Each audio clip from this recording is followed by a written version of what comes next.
Oh, great. Well, we can get started. My name is Declan. I'm one of the client service coordinators out of the Edmonton office. And today I'll be going through the PD 101 presentation. So this will be a general overview for pretty much everything relating to Parkinson's disease. We're going to be going through some of the statistics, the medication options, alternative therapies, things like that, and exercise as well. So we'll be addressing sort of the basics of PD throughout the presentation. Now, normally when I'm giving these presentations in person, if anybody has a question, I just get them to put up their hands and they can ask right away, because you may, after the hour-long presentation, you may or may not remember that question. So same goes, excuse me, same goes for Zoom. If a question comes up about a slide that I'm on, feel free to just type in the chat box right away, and I'll try and answer questions throughout the presentation as opposed to having a sort of dedicated Q&A time at the end. So yeah, if something comes up, you can put it in the chat and I'll try and address it right away. If I know that it's coming up later in the presentation, I will just address it when I get to that slide. So anyways, so that's 5 after, and we can go ahead and get started with the presentation. So I'm going to go ahead and share my screen here.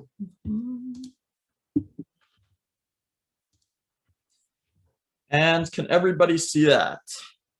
Can everybody see me as well right now? Okay, so yes, like I said before, my name is Declan. I'm a client service coordinator out of the Edmonton region, and this presentation is PD 101. So we're going to start with a couple chats already. Yes, you can see it and you can see me. Okay, perfect. So we're going to start off with what is Parkinson's disease. Parkinson's disease is a chronic, progressive neurodegenerative disease. And so we're going to break down each one of those words to essentially figure out what that is saying. Chronic, it's long-standing and persistent.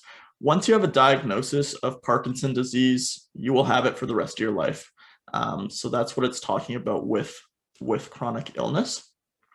Progressive means that it develops gradually over time, and we'll get to the cause in another slide here. But generally with progressive diseases, symptoms may start off as fairly mild, and then over the course of years and decades, the severity of the symptoms worsens.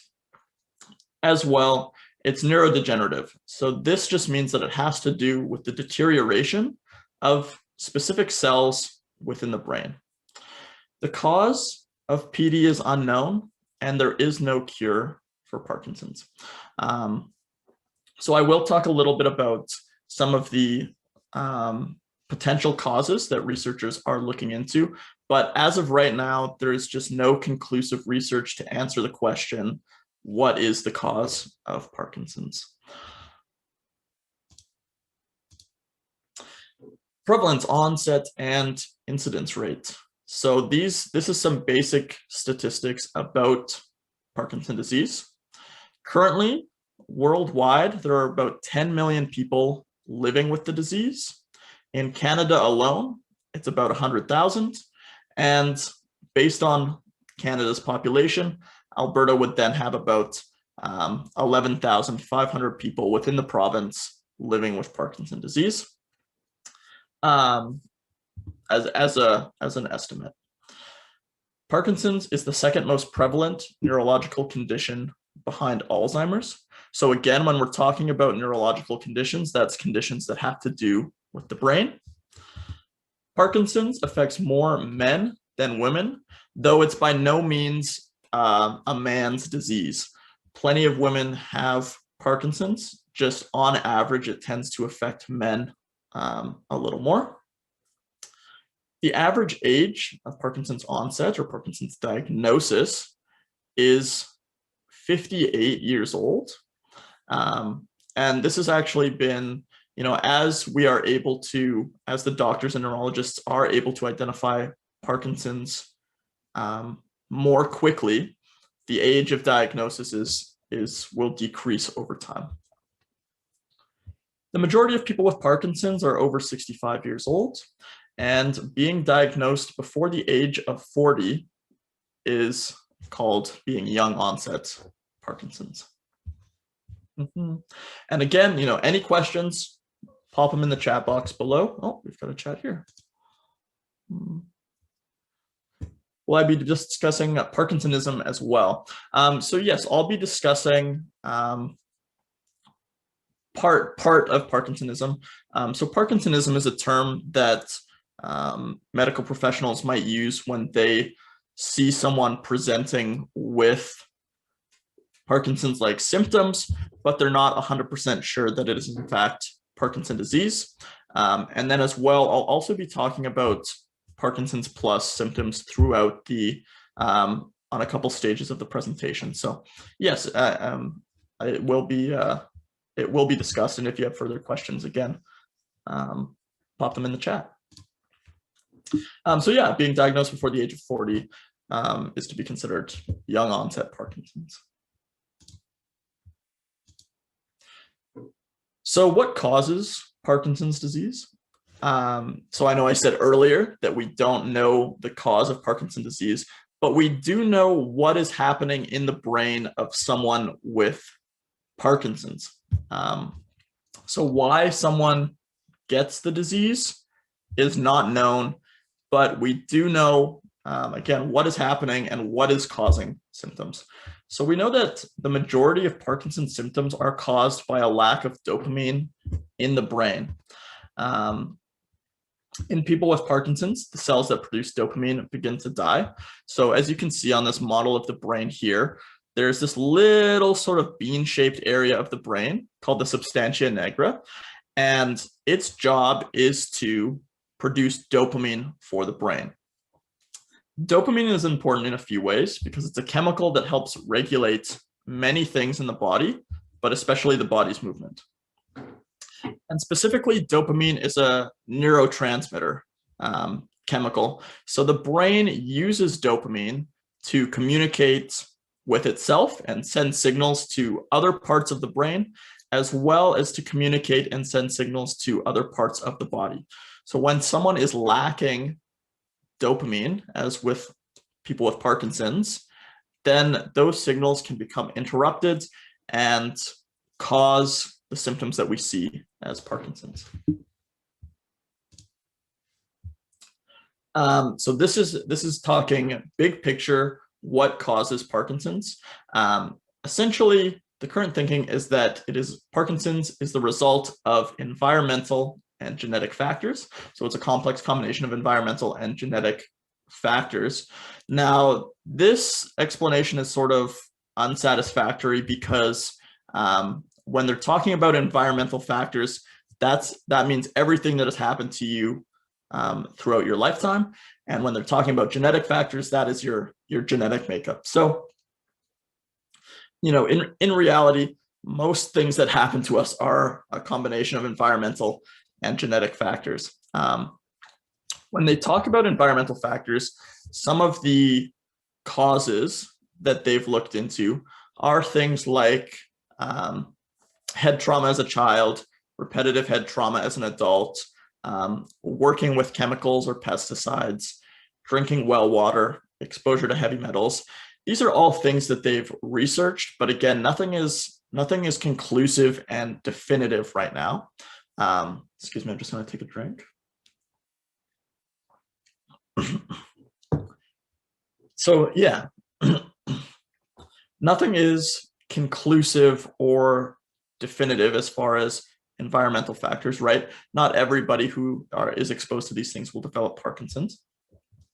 And as for genetic factors, they have identified some genetic markers which may increase the likelihood that someone develops Parkinson's. But Parkinson's itself is not considered to be a hereditary disease.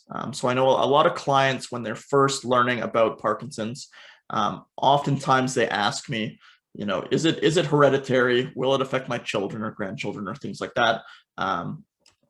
There's not a lot of evidence to suggest that Parkinson's as a whole is hereditary. Just check the chat here. No questions on that. Okay.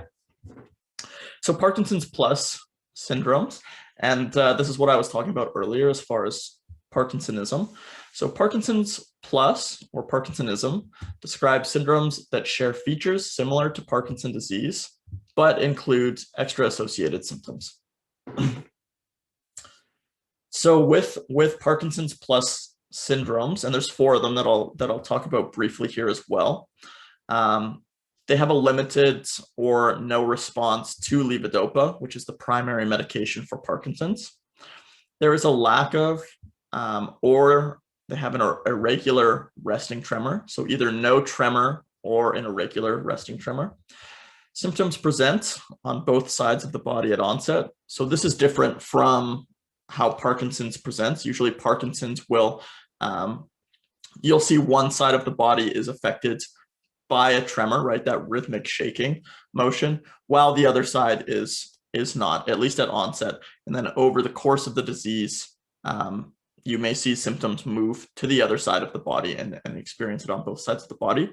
For people with Parkinson's plus, they might experience symptoms on both sides of the body right off the bat.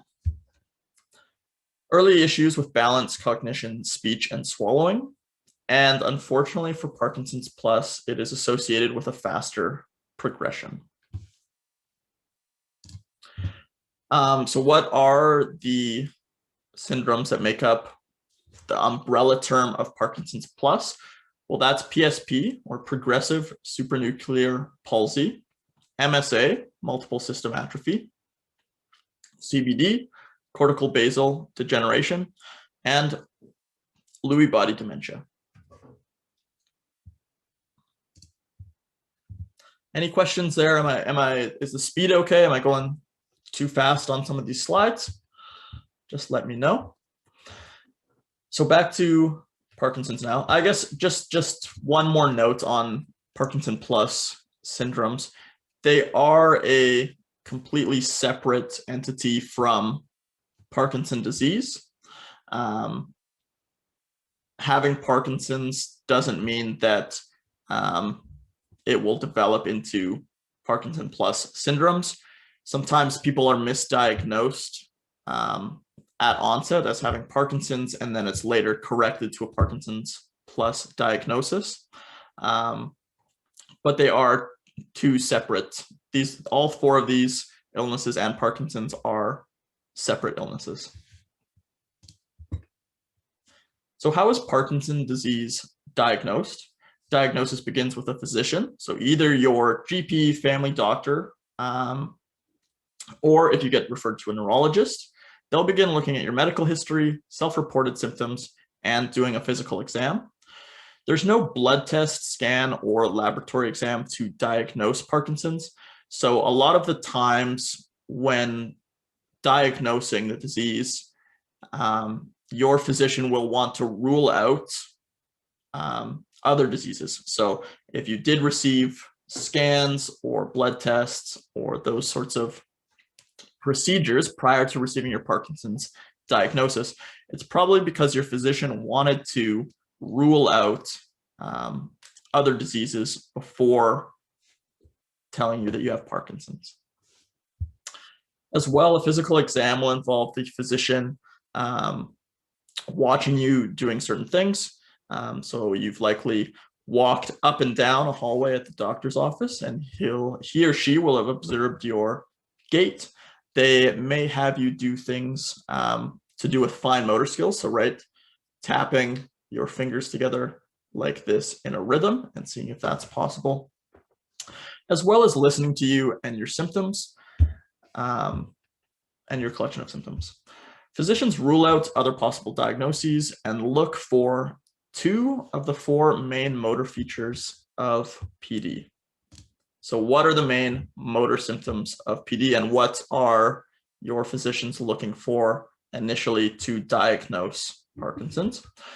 The main motor features are tremor. So this is probably the most well-known Parkinson's symptom, or the thing most associated with Parkinson's. People with Parkinson's have a resting tremor, which means that while you're not engaged with a task, your tremor might come on, right? And that's that rhythmic shaking.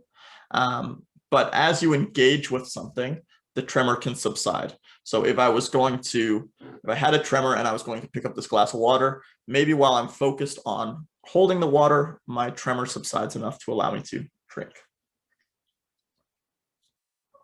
This is none of these are hard and fast rules, and everybody experiences Parkinson's differently.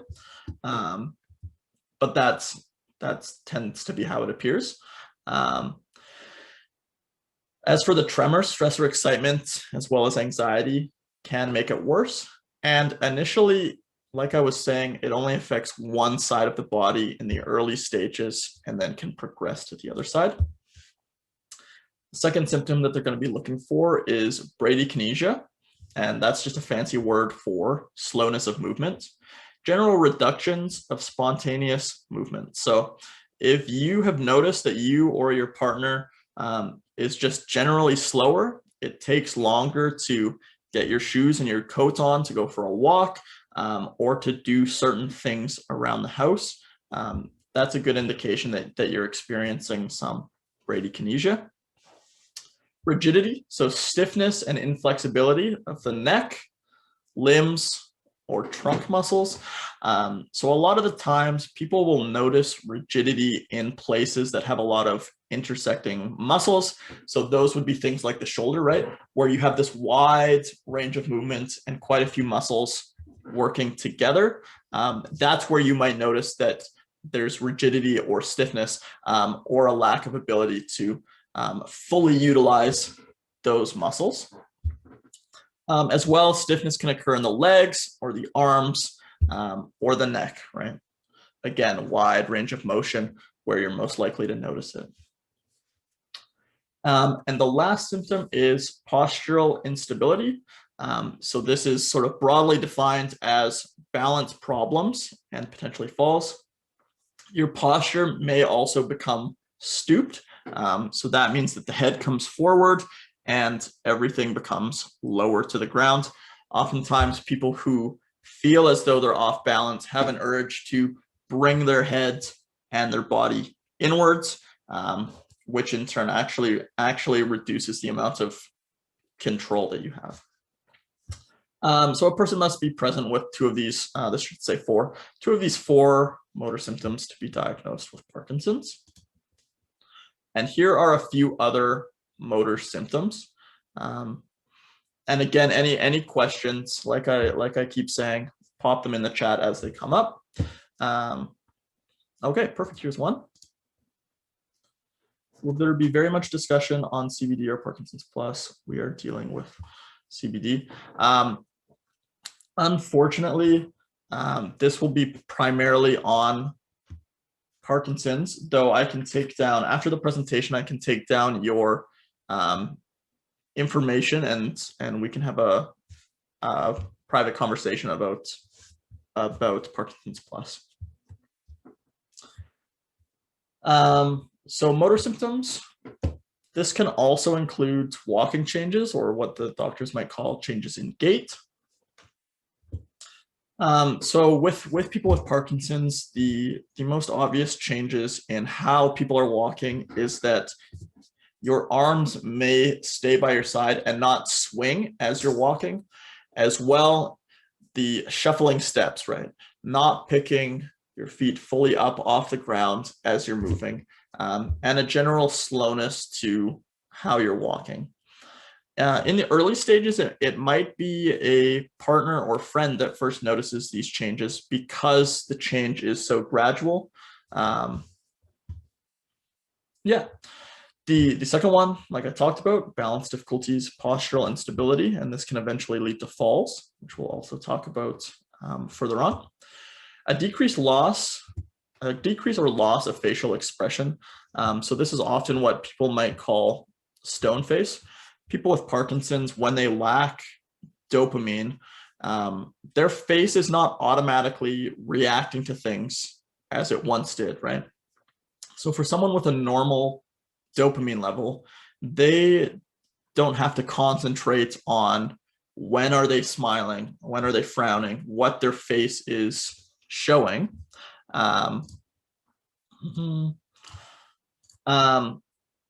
It just happens naturally, right? When someone is telling a joke or when someone is feeling happy, that smile comes on. But for someone with Parkinson's, that it's not happening as automatically as it once did. So that's why a lot of people with Parkinson's tend to experience this stone face. There's not as much or very little or no expressiveness when reacting to things. So that's something as well that a family member might pick up on. Trouble with swallowing, drooling, and choking. So this is a very difficult symptom to deal with as well. If you're experiencing any sort of swallowing or choking hazards, it's important that you go to get a swallowing test and consult with doctors that specialize in speech and swallowing to try and maintain as much of your ability as possible there, because it can be very dangerous. Speech is often softer and harder to understand. So this again is Parkinson's affecting the muscles, but now it's affected the muscles in somebody's throat and vocal cords, and the speech becomes much lower volume. And if they're experiencing some of that drooling or something like a tremor in their face, then they may also be slurring their words. As for speech, I'll talk a little bit about using speech exercises and vocal exercises to try and maintain that ability as well at the end. But something to look out for as well. And the person with Parkinson's might feel as though they're talking at a normal volume because they're putting in the same amount of effort that they've always put in, but the output is different. Smaller handwriting, this for sure is a big one that comes up with clients, and I'll add to that, difficulty with those fine motor movements.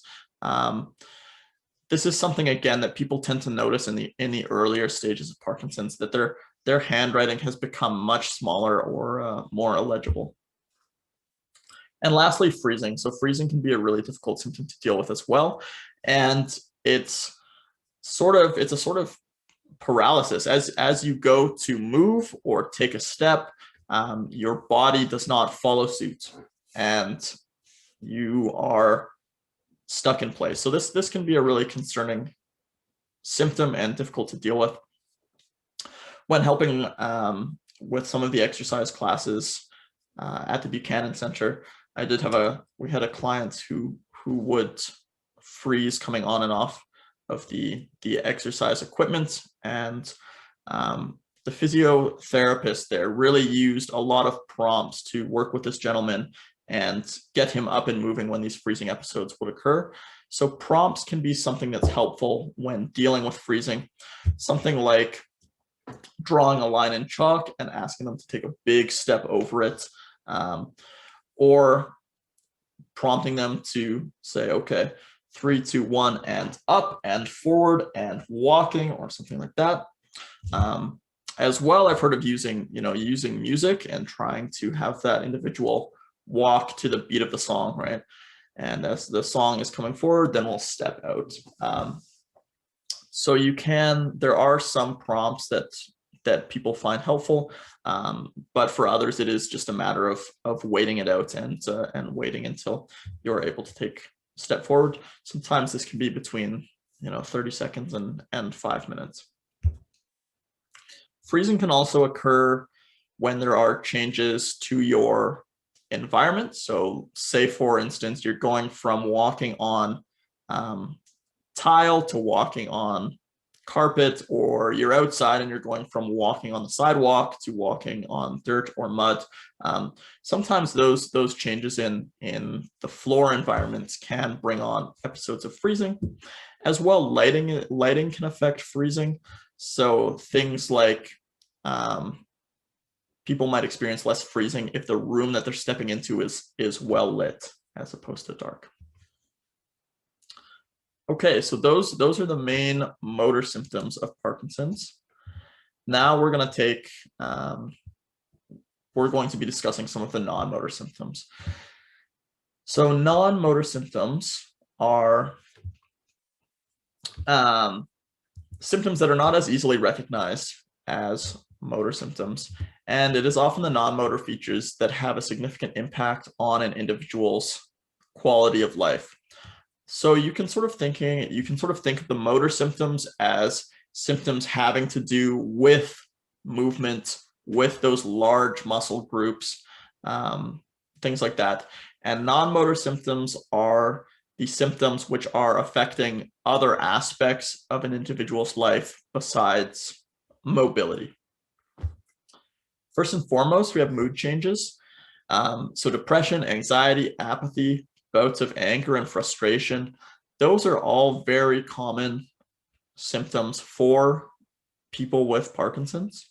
Very often when I'm talking to clients, one of these three will be present in their daily life, or they'll at least have noticed a change in their overall moods and demeanor.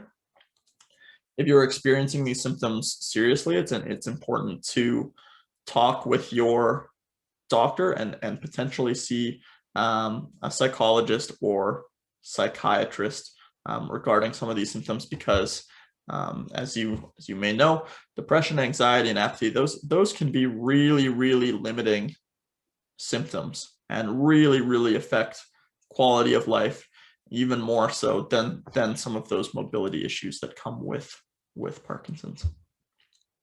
Sleep disturbances. So sleep is disturbed in a few ways with Parkinson's, 3 ways.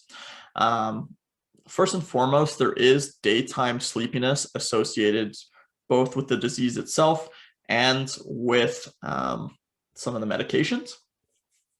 So feeling tired throughout the day is normal for someone with Parkinson's, or oftentimes I get clients saying, I go and sit down to watch a movie, and then 10 minutes later, boom, I'm out like a light, even though it's the middle of the day.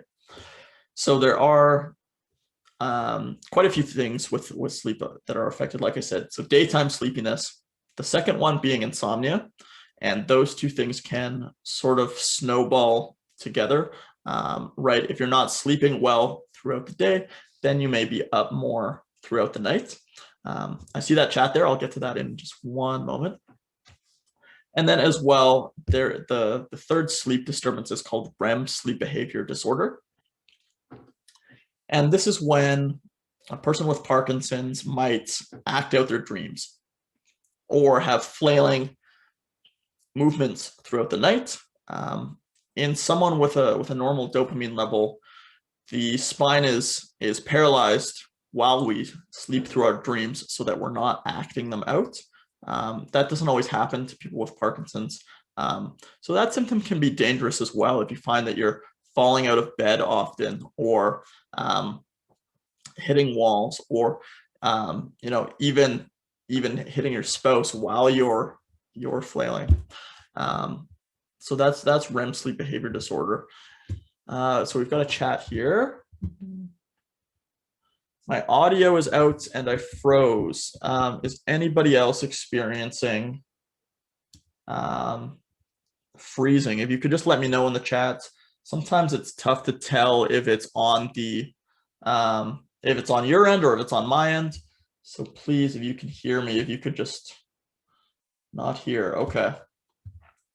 So to the participant that we think it was on our end. Okay, sounds good. Perfect. Thanks for letting me know, and thanks for checking in. One more. It's okay now. Perfect. Thank you very much, everyone. So yeah, those are the 3 main sleep disturbances that can occur with PD. daytime sleepiness, insomnia, and REM sleep behavior disorder. General feelings of fatigue are common as well. So feeling tired throughout the day or feeling as though your energy level is significantly different than it was before. Oftentimes I have clients talk about needing to plan their days and conserve energy for the tasks that are most important throughout the day. And that's a good strategy to deal with fatigue, right? Prioritizing those things that that you most want to get done, and being okay with some things not getting done throughout the day, because fatigue is a very common symptom with Parkinson's. Constipation and urinary problems. Again, this is a really, constipation specifically I'll talk about for a moment, because constipation is a symptom that can worsen other Parkinson's symptoms, and it does that by preventing the medication from being absorbed.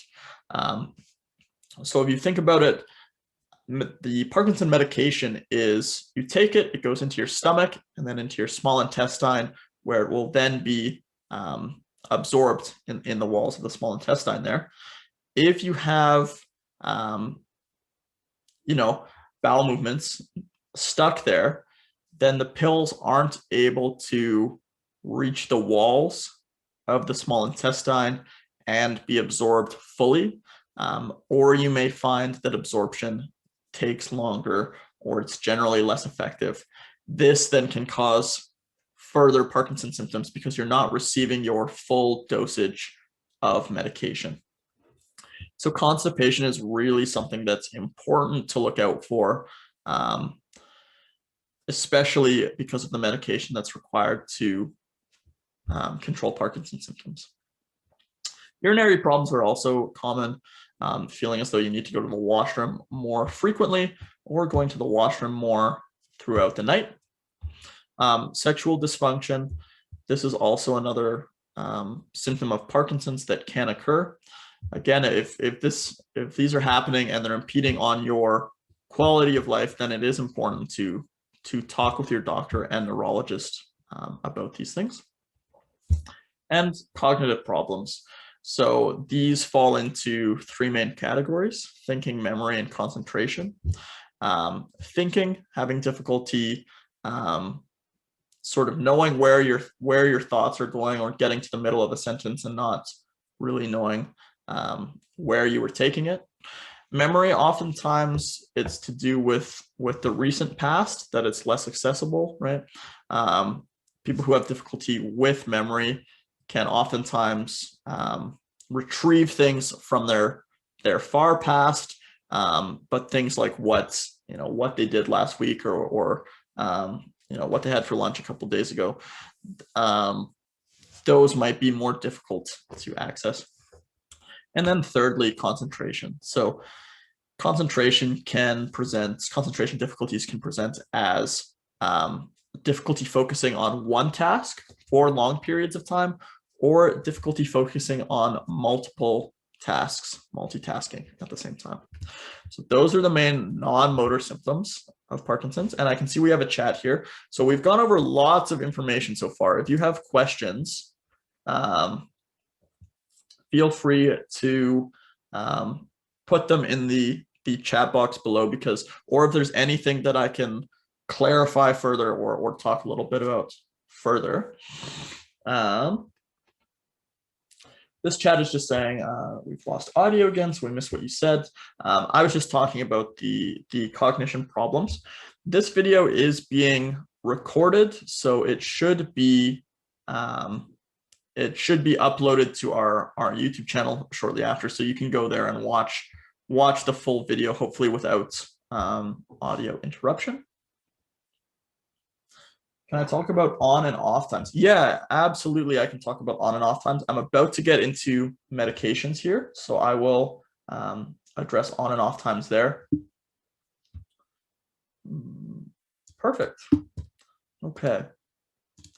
So here's a really great quote that shows that Parkinson's is different for everybody. If you have met one person with Parkinson's disease, then you have met one person with Parkinson's disease. And essentially what that's trying to say is that everybody with the disease presents differently and experiences day-to-day life differently. So we can't, it's difficult to broadly talk about Parkinson's because everybody's has a mixed bag of symptoms and medication effectiveness and on and off times and mobility level. So it is, when we talk about people with Parkinson's disease, it's difficult to group people together because everybody experiences the disease differently. And that's something that I should have mentioned about the symptoms here. For Parkinson's, the symptoms are possibilities, but not eventualities. Not everybody will experience each one of those symptoms that I listed throughout the course of their disease. So it is important to know what is possible with the disease so that you can be most informed. But just know that not everybody experiences each and every one of those symptoms throughout their time with the disease. So how is Parkinson's treated? Because there is no cure, treatments for Parkinson's are aimed at alleviating symptoms.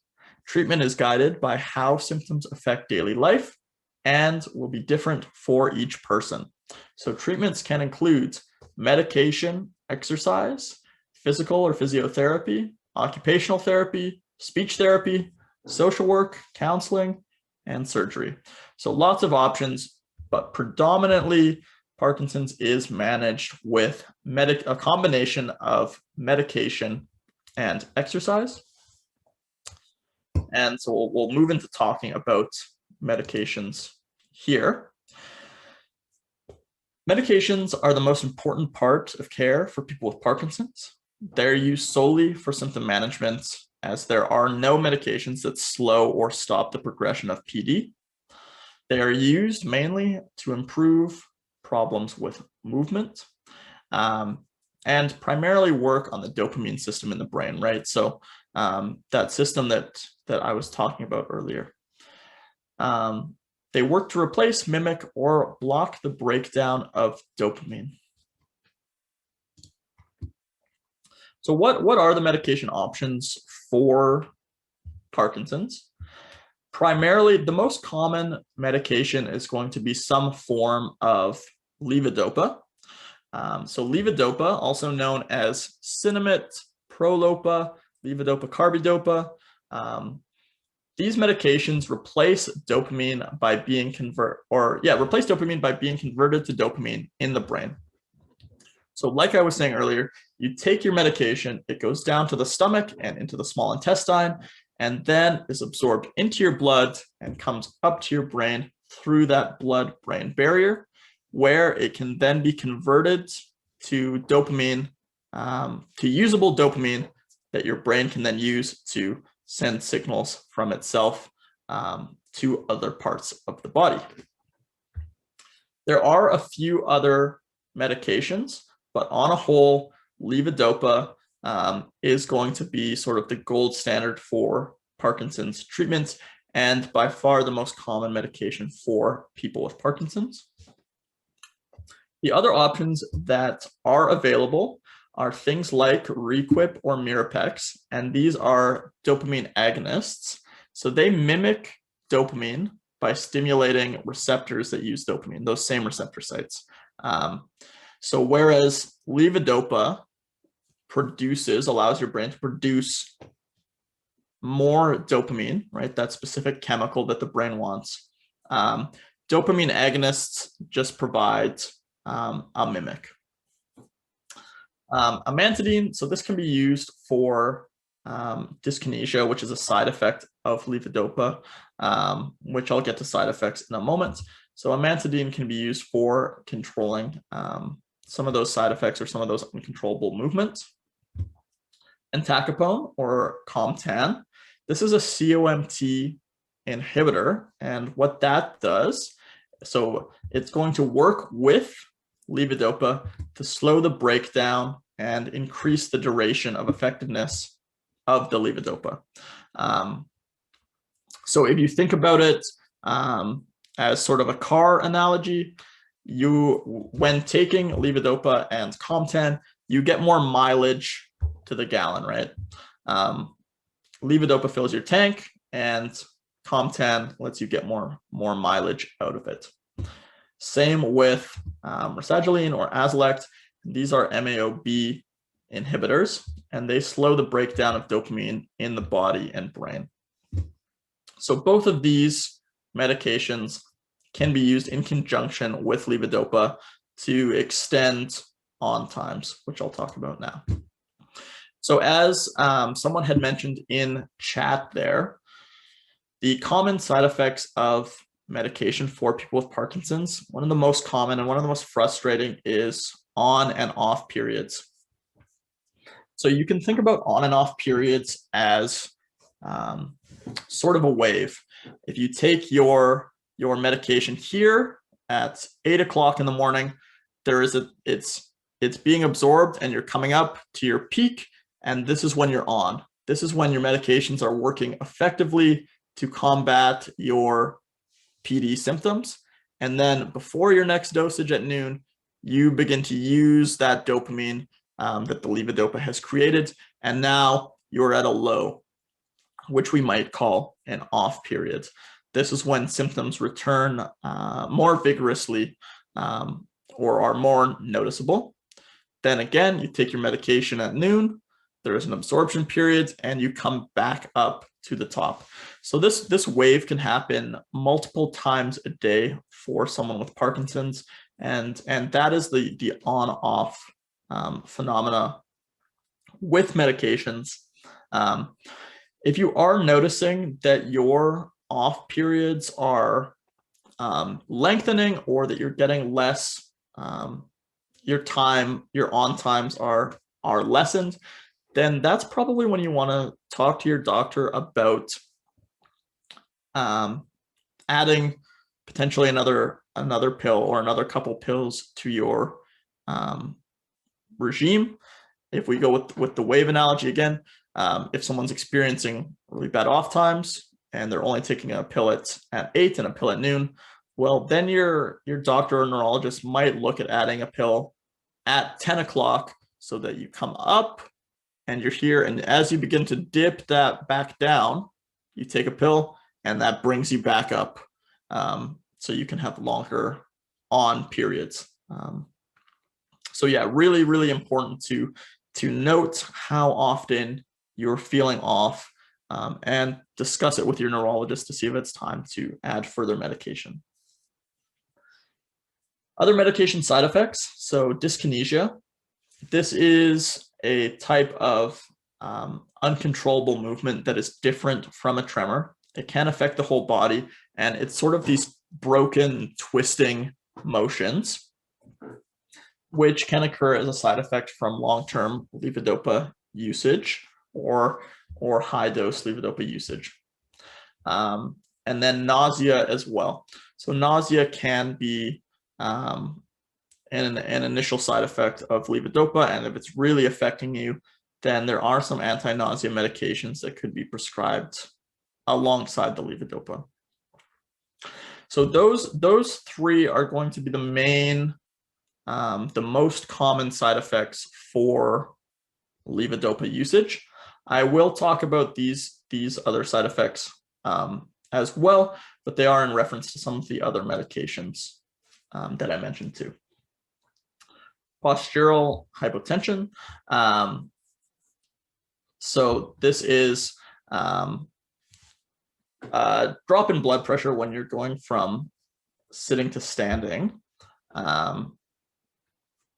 which can lead to things like feeling dizzy or feeling off balance, sort of drops in ability to think straight as well. If it's really, really bad, then it can lead to a fall, right? You get up too quickly, your blood pressure drops, and you begin to fall. Hallucinations, so hearing or seeing things that aren't real. And again, this could be due to certain medications on that list, or it could be due to the disease itself. Excessive daytime sleepiness and some compulsivity disorders. So compulsivity disorders are more so associated with those dopamine agonists that I talked about earlier, the ones that mimic dopamine. Here, I can go back. Requip or Mirapex. So it is important to be careful to look out for changes in behavior when on those medications. Things like excessive drinking, gambling, drug usage, excessive shopping, whether that's online shopping or in person. Things like that. Some of those behaviors, those detrimental behaviors that a person might not notice by themselves, or they may feel as though they're in control when they're making these choices, but in reality, it's their behavior has been affected by medication. So that's why it's important for spouse and friends and family to know about some of these symptoms as well, so they can keep an eye out. Any questions there on medication? I'll continue talking for a bit. So medication effectiveness, what determines how effective medication for Parkinson's is? Well, it depends on your stage of Parkinson's or how long you've had Parkinson's. Medication will be more effective in the earlier stages, or the times closest to being diagnosed. Stress can affect how your medication is absorbed and utilized. Other medical conditions could interfere. So again, important to talk openly and honestly with your neurologist about your other medical conditions or other medications that you're taking. Constipation and dehydration, like I talked about earlier, constipation can really affect how effective your medication usage is going to be. Here it says generic substitution. So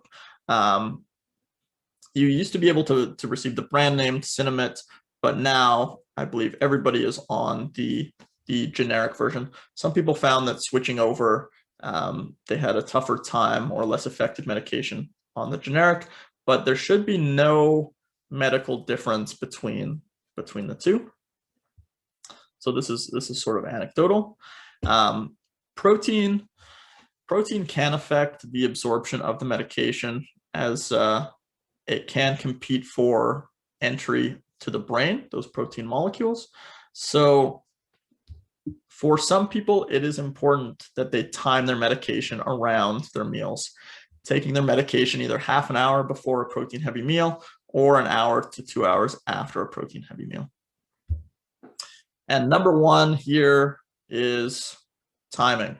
So this is a poster that says get it on time every time. People with Parkinson's need their medication on time every time. And timing is just so important for people with PD to establish that regular routine and that availability of dopamine at the same time throughout the day. Because you can imagine if you can imagine this wave that people experience with the ups and downs and the on-off periods of medication. If you were already coming down and you miss your medication at noon and it's an hour late, you're further dipping into that off time. And even if you take your medication right when you remember an hour later, you're down here in this off time, and it's going to take you longer to come back up and reach the peak of on time. So timing of medication is very important and can affect people with Parkinson's for a couple hours or the whole day, or if it's very severe, even sometimes their whole week is off. So getting on a dedicated regime and timing your pills appropriately each day is super important for symptom management. Got a chat here.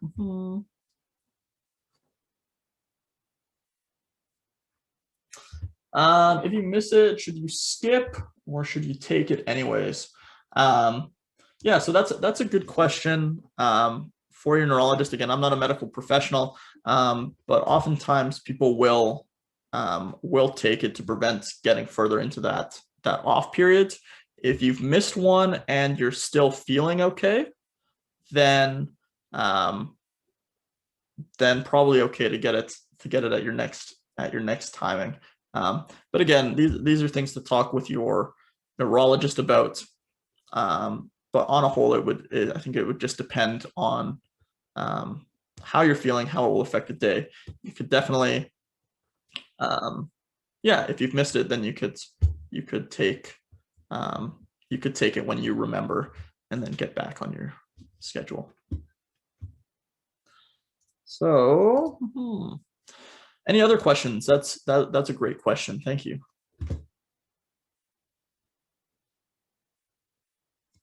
Okay, no other chats yet.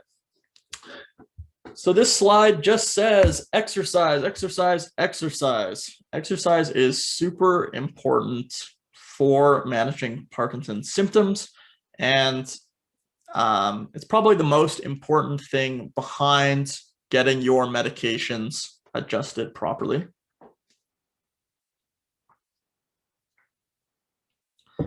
Because exercise does quite a few things for people with Parkinson's. So what are the benefits? Improves your body physically, improves endurance, improves general well-being, and can delay or reduce problems with Parkinson's. So when we're talking about delaying or reducing problems with Parkinson's, exercise is sort of important threefold, right? If you strengthen the muscles that are affected by Parkinson's, you will have an easier time managing your Parkinson's symptoms. And that's what it's trying to say. So, right, if you're experiencing a tremor consistently in your arm and you're using your muscles all day, every day, or you're experiencing rigidity or lack of flexibility, when you exercise and you strengthen these muscles and your tremor stays consistent, well, then you're more easily able to deal with the strain that it's putting on your body. So in that way, exercise is super important. Oh, we've got a chat here. I've been exercising while listening to you. Awesome, awesome, awesome. Love it. Yeah, so in that way, exercise is really important. Secondarily, exercise releases endorphins and some of those feel-good chemicals. So exercise can improve your mood, and especially if you are experiencing some of those mood changes that come along with Parkinson's, it can really help with your outlook and with your mood. And that's for everybody. That's not just for people with Parkinson's, right? We know that exercise releases those chemicals and makes people feel good, right? That concept of the runner's high. And lastly, exercising can help prevent falls. So when we're looking at exercise for people with Parkinson's, it does help prevent falls because you're strengthening muscles which allow you to more easily catch yourself if you were to begin a fall. So I'm just going to step back for a moment. So when you fall, right, you're standing and you begin to come forward. The first thing to come forward is going to be your torso, right? So if you can work out your ab muscles and catch yourself here and bring yourself back up, then you've prevented a fall. If you're working on your leg muscles and you trip and you come forward and you're catching yourself on your thigh, or you're catching yourself on your thigh with your thigh and with your abs and pulling yourself back up, well, then you've prevented a fall as well, right? So that is why exercise is important as well in fall prevention, which can be a really devastating consequence of Parkinson's symptoms. Surgical interventions. So there are a few surgical interventions for PD. There is deep brain stimulation. I will mention before I talk about all of these that these interventions are not for everybody, and you do need to meet certain criteria, certain long lists of criteria before you're eligible. But for those who are eligible and are in a position to benefit from them, they really do benefit. Deep brain stimulation. So this involves tiny wires being implanted in the brain, and the wire emits continuous electrical impulses which have a positive effect on brain activity that is involved in controlling movement. So that's a big part. With deep brain stimulation, essentially the surgery is they will put two batteries within the individual's chest, run wires under the skin from those batteries up the neck, into a hole in the skull, and into the brain. The batteries do need to be switched out every couple of years, though there are rechargeable ones now. And that electrical impulse helps people with some of those motor symptoms that I talked about earlier, right? Predominantly in controlling movement. So improving how they are walking, improving tremor and things like that. It doesn't tend to affect the other symptoms of PD. And Duodopa. So Duodopa is a pump that works by administering Levodopa gel to a tube that connects directly into the small intestine, allowing a constant amount of medication to be administered and consistent symptom relief throughout the day. So as you can see here at the bottom, there's this pump. This is the actual pump portion, and this is the Levodopa gel that goes along this tube and is pumped directly into the small intestine. The Duodopa pump helps to combat specifically on-off periods by delivering consistent medication throughout the day. So instead of getting those spikes and those drops, your Levodopa is being pumped to you consistently like this throughout the day. And any questions on those two surgical interventions, anything you'd like me to expand upon? Again, these are just brief overviews, but I can talk a little bit more about them if people have specific questions.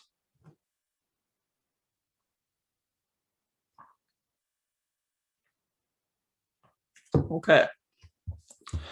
So then I will move on to Parkinson's research. So there's a lot of hope offered through the vast amount of Parkinson's research happening around the world.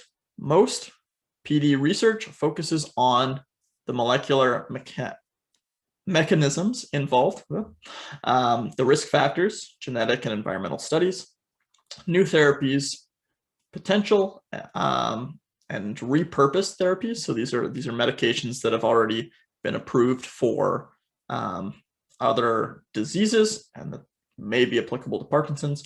And all of this is leading towards a cure. There is a lot of research going on right now, and if you're interested in participating in research, there are opportunities all around the province. I'm not sure right now, due to COVID, what those sort of research opportunities are, but oftentimes the universities will be doing short and long-term studies. Research is also an awesome way to interact with other health professionals that have a specific interest in Parkinson's and learn a little bit more about your specific situation and your specific presentation of PD. So yeah, lots of research happening. There are also universities that have that share Parkinson's research. It's called the Open Parkinson's Network. And so that's really awesome because it's people coming together to share information and research between universities and organizations for the betterment of research and the progress of Parkinson's research. So lastly, I'm going to talk a little bit about the Parkinson Association of Alberta. Our mission statement is PAA is the voice of Albertans living with Parkinson's disease and their families. Our purpose is to ease the burden through advocacy, education, client services, and to support research aimed at finding a cure. And the vision is a brighter future for Albertans living with Parkinson's today and a world without Parkinson's tomorrow. So what are the services that the Parkinson Association offers? We have three types of programs. We have our support programs. So we have support groups. Normally this would be both in person and on Zoom, but of course, due to the pandemic, we are only doing Zoom currently. If you'd like to join a Zoom support group, feel free to give your local office a call or call the 1-800 number on the screen and we can get you connected to the group that's right for you. We do also offer one-on-one support and education. So that would be either a phone call or a Zoom call or an in-person meeting when we can do those with a client service coordinator like myself to discuss Parkinson's, symptoms, medication management, exercise, anything that I've talked about in this presentation, as well as support you and your family emotionally. If you need a listening ear or a soundboard or someone to talk to for a little bit, feel free to give us a call. That's what we're there for. We really do just want to help you as much as possible and in any way possible. And then here I've got the 1-800 number as well listed under support program. So if you call with a question about, whether that's about Parkinson's or about finding resources, either, government resources or health resources, or if you've got a question about your local area and what's available, feel free to give us a call. And if we don't have the answer right away, we will work with you to find out and advocate on your behalf. Active programs, exercise and physiotherapy classes. We do have exercise classes over Zoom right now, both paid, and then we have free videos on our YouTube channel and Facebook. So if you're looking for a place to get started with exercise, those are two awesome resources. You can look at the catalog of a bunch of different instructors and get an idea for what other people with Parkinson's are doing to stay fit and to exercise. Online resources, so I touched on that. Voice and speech. We do have online voice and speech programs like we have a Wednesday class as well as a Friday social singing class, which is a great place to come out and pick a song, and we'll try and find the lyrics on YouTube and put it up on the screen, and everybody can sing along and exercise their vocal cords once a week on Fridays. And then we do also have cognitive programs, things like thinking, memory, and concentration, designed around meeting other people with Parkinson's and improving those sort of cognitive or working out those cognitive aspects of the disease. Lastly, we also have educational programs. So we have printed resources. If you haven't received something like our blue pack, again, feel free to give the 1-800 number a call and we can send you a blue pack of information and resources. And then we've also got the magazine. So that comes with the $25 yearly membership, and you get 4 magazines a year with articles about Parkinson's and resources for people with Parkinson's. And then we also have webinars and presentations. So first and third Wednesday of the month, we've got a webinar like this one with professionals in the industry. And presentations are also available. So, if you would like to book this PD 101 presentation and have a Parkinson Association staff member come out and present for your group or long-term care staff or whoever it may be, then that is available as well. So yeah, that leads us to the end of the presentation. I just wanted to give a big thank you to everybody that came out. It looks like we've got 19 participants right now. So that is a really, really awesome turnout for today. And I'm so grateful that you were able to come out. As well, here are all of your client service coordinators. So no matter where you are in the province, we are here to help you and to connect with you. So we've got myself, Declan at the top there, Ashley, Sherry, Emma, Brienne, and Courtney.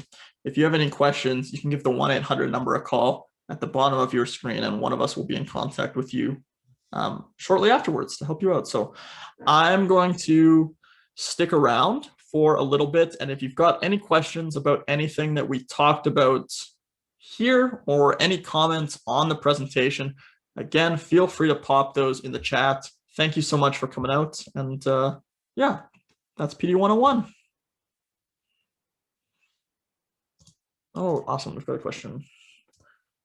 Thanks. Very useful presentation. Awesome. Glad you enjoyed it.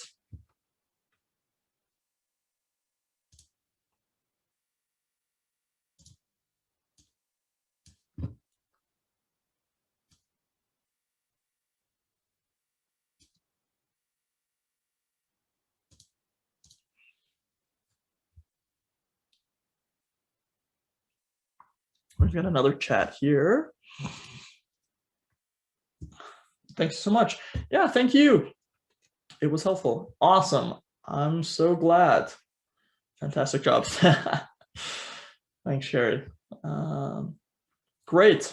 Really glad that I could, that it was helpful. And again, you know, if you're thinking on anything from the presentation or anything that I could clarify with you, you know, either over the phone later or sometime into the future, if you're thinking, I don't know if I quite understood what he was saying there, feel free to give me a call and I'll clarify whatever it is or add to it. Very much enjoyed this, learned some new things. Awesome, very good information. Great. Thank you, very helpful. Awesome, thank you guys so much. You are not doctors. No, I am not a doctor. So I am a client service coordinator for the Parkinson Association. My role involves all of those support services that we talked about earlier, things like running the support group and meeting with clients one-on-one to discuss their Parkinson's medication options, what is available to them. Of course, we always defer to the expertise of doctors and neurologists. So where am I going with this? Yeah, we always defer to their expertise, but we are able to provide this type of information as well.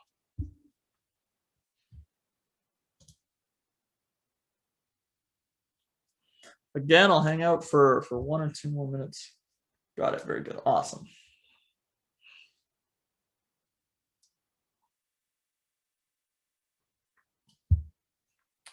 Back to sleep issues. How close to bedtime should medication be taken for a better sleep?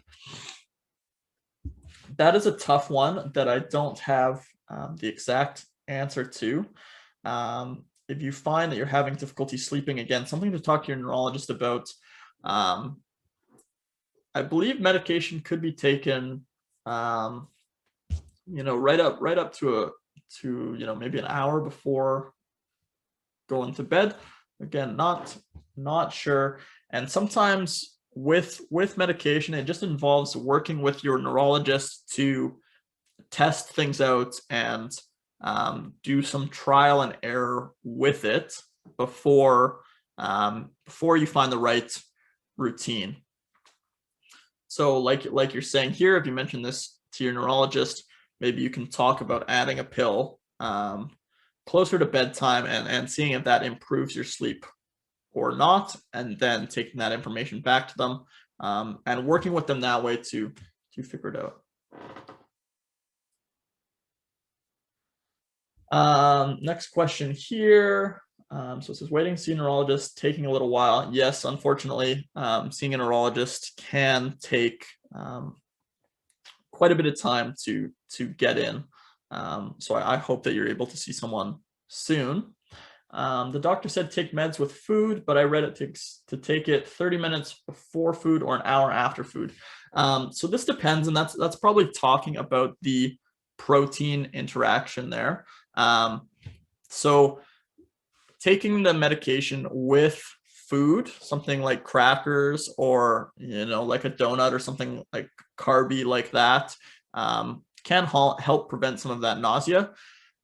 But what it's talking about here with 30 minutes before or an hour after food is likely the protein interaction. So you'll want to take, if you're going to have a protein heavy meal, you want to space your medications accordingly like that, right? 30 minutes before or an hour after. We've got one person commenting on the sleep, adding levodopa CR, so levodopa controlled release, to my meds at bedtime really helped my sleep. That's awesome. Thanks so much for commenting on that. So yeah, that could be something to talk to your doctor about as well. Some people take a controlled release levodopa over the nighttime, and that can help with sleep. So that is a great suggestion.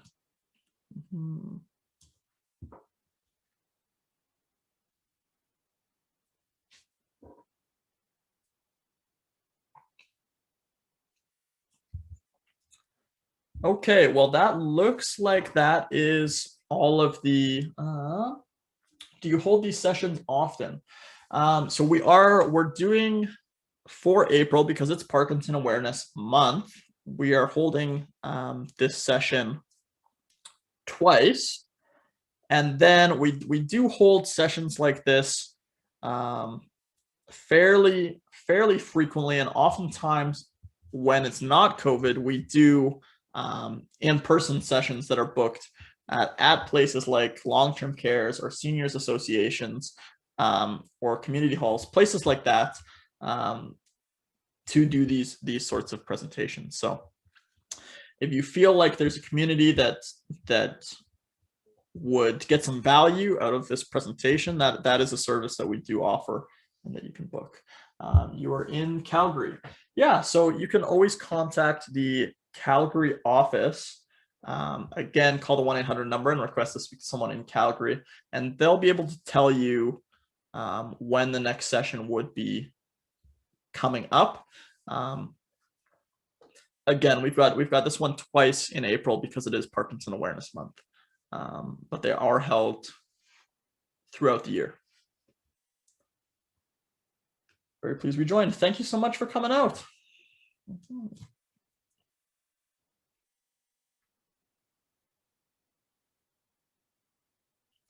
Okay, so I will leave it there. And again, you've got the number on the screen, and if anything comes up or you require any clarification on anything that I've talked about today, feel free to give us a call. Oh, one more chat coming in. Good job, very helpful. Awesome, thank you. So we will end it there. Thank you so much for coming out, everybody. Hope you have a good day. Bye-bye.